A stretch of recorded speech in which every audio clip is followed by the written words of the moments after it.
Hi friends, welcome back to Khushvi's kitchen. ಇವತ್ತು ನಾವು sweet ಕಾರ್ನಲ್ಲಿ ಒಂದು ರುಚಿಯಾದ ಸ್ನ್ಯಾಕ್ಸ್ ಹೇಗೆ ಮಾಡೋದು ಅಂತ ತೋರಿಸ್ಕೊಡ್ತೀವಿ ಬನ್ನಿ. ಮೊದಲಿಗೆ ಸ್ವೀಟ್ ಕಾರ್ನ ಈ ಸೈಜ್ಗೆ ಕಟ್ ಮಾಡಿ ಇಟ್ಕೊಂಡಿದ್ದೀನಿ. ನಂತರ ಒಂದು ಟೂತ್ ಪಿಕ್ ತಗೊಂಡು ಈ ಥರ ಕಾರ್ನ್ ಮಧ್ಯದಲ್ಲಿ ಚುಚ್ಚಿಬಿಟ್ಟು ಈ ಥರ ಸ್ವೀಟ್ ಕಾರ್ನ ಲೇಯರ್ನ ಫುಲ್ ತೆಗೆದು ಇಟ್ಕೊಂಡಿರ್ತೀನಿ.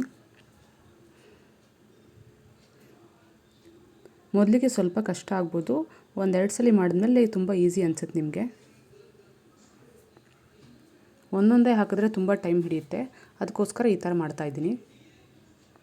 ನೋಡಿ, ಇದೇ ಥರ ಒಂದಷ್ಟು ಮಾಡಿ ಇಟ್ಕೊಂಡಿದ್ದೀನಿ.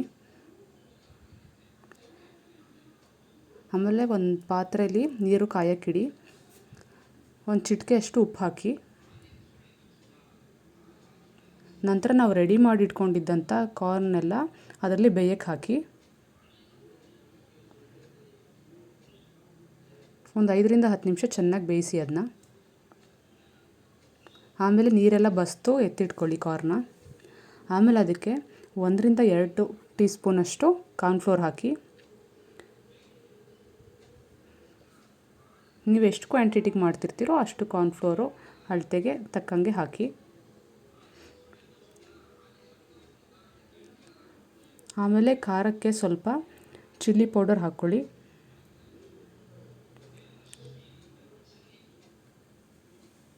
ನಂತರ ಸ್ವಲ್ಪ ಕಾಳುಮೆಣಸು ಪೌಡರ್ ಹಾಕ್ಕೊಳ್ಳಿ.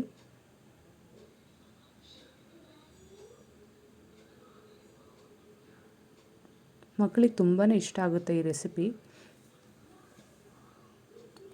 ಆಮೇಲೆ ಸ್ವಲ್ಪ ರುಚಿಗೆ ಒರಿಗ್ಯಾನೋನ ಹಾಕ್ಕೊಳ್ಳಿ. ನೋಡಿ, ಇಷ್ಟು ಒರಿಗ್ಯಾನೋ ತೊಗೊಂಡಿದ್ದೀನಿ ನಾನು, ಒಂದು ಚಿಟಿಕೆ ಅಷ್ಟು. ನಂತರ ಎಲ್ಲನೂ ಚೆನ್ನಾಗಿ ಮಿಕ್ಸ್ ಮಾಡ್ಕೊಳ್ಳಿ.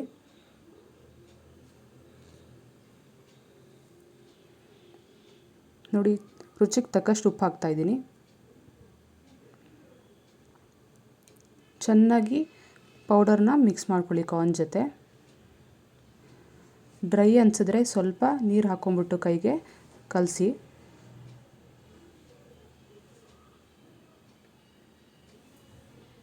ಆ ಪೌಡರ್ಸ್ ಎಲ್ಲ ಕಾರ್ನ್ಗೆ ನೀಟಾಗಿ ಮಿಕ್ಸ್ ಆಗಬೇಕು.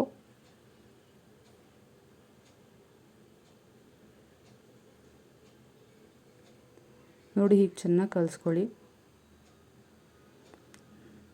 ನಂತರ ಒಲೆ ಮೇಲೆ ಎಣ್ಣೆ ಕಾಯಕ್ಕೆ ಇಟ್ಬಿಟ್ಟು ನಾವು ರೆಡಿ ಮಾಡಿ ಇಟ್ಕೊಂಡಿದ್ದಂಥ ಕಾರ್ನ ಫ್ರೈ ಮಾಡೋಕ್ಕೆ ಹಾಕಿ. ಇದು ಸ್ವಲ್ಪ ಟೈಮ್ ತಗೊಳುತ್ತೆ ಫ್ರೈ ಆಗೋಕ್ಕೆ. ಮೀಡಿಯಮ್ ಫ್ಲೇಮಲ್ಲಿ ಫ್ರೈ ಮಾಡ್ಕೊಳ್ಳಿ.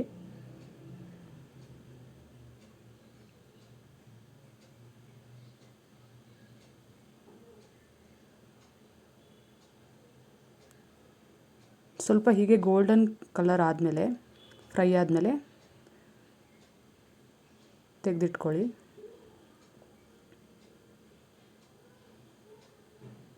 ಇದಕ್ಕೆ ಸ್ವಲ್ಪ ಚಾಟ್ ಮಸಾಲ ಹಾಕಿ, ಅಥವಾ ನೀವು ಯಾವುದಾದ್ರೂ ಪೆರಿ ಮಸಾಲ ಅಥವಾ ಬೇರೆ ಯಾವ್ದಾದ್ರು ನಿಮ್ಮ ಇಷ್ಟಕ್ಕೆ ತಕ್ಕಂಗೆ ಹಾಕ್ಕೋಬೋದು. ನೋಡಿ, ಇವಾಗ ರುಚಿಯಾದ ಸ್ವೀಟ್ ಕಾರ್ನ್ ರೆಸಿಪಿ ರೆಡಿ.